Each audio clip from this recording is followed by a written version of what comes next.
Hello friends, welcome to JFM views. நான் உங்கள் ஜிதேந்திரன். எல்லாரும் எப்படி இருக்கீங்க? எல்லாரும் சூப்பராக இருக்கீங்க. நம்புறேன் எல்லாம் நல்லாவே இருப்போம். ஃப்ரெண்ட்ஸ், இன்றைக்கி நம்ம எங்கே வந்திருக்கோம் பார்த்தீங்கன்னா, பாண்டிச்சேரியில் இருக்க ஃப்ரெண்ட்ஸ் காலனிக்கு தான் வந்திருக்கோம். இடம் வந்து செம்மையாக இருக்குது. நீங்கள் பார்ப்பீங்க. நான் உங்களுக்காக வந்து எல்லாமே இந்த இடத்துல இருக்க எல்லா ஸ்ட்ரீட்டையும் வீடியோ எடுத்து காமிக்கிறேன்.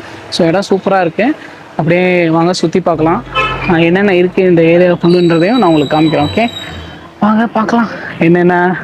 ஆக்சுவலாக இங்கே என்ன ஸ்பெஷல் இந்த ஃப்ரெண்ட்ஸ் காலனி ஏன் அது, ஏன்னா எனக்கும் தெரில ஏன் அதை ஃப்ரெண்ட்ஸ் காலனின்னு சொல்கிறாங்க, இது என்ன ரீசன் அப்படின்னு சொல்லிட்டு தெரில. பட் இங்கே வந்து பார்த்தீங்கன்னா வீடு எல்லாமே வந்து அப்படியே ஒரு ஃபாரின் சிட்டியில் இருந்தால் அப்படி இருக்கும், அந்த மாதிரி இருக்குது. ஸோ உங்களுக்கும் தெரியும்னு நினைக்கிறேன், நானும் காமிக்கிறேன். அப்படியே சேர்ந்து பாருங்கள், உங்களுக்கும் பிடிக்கும். கண்டிப்பாக நீங்கள் பாண்டிச்சேரி வந்தீங்கன்னா இந்த இடத்தெல்லாம் மிஸ் பண்ணிடாதீங்க. ஸோ செம்மையாக இருக்குது.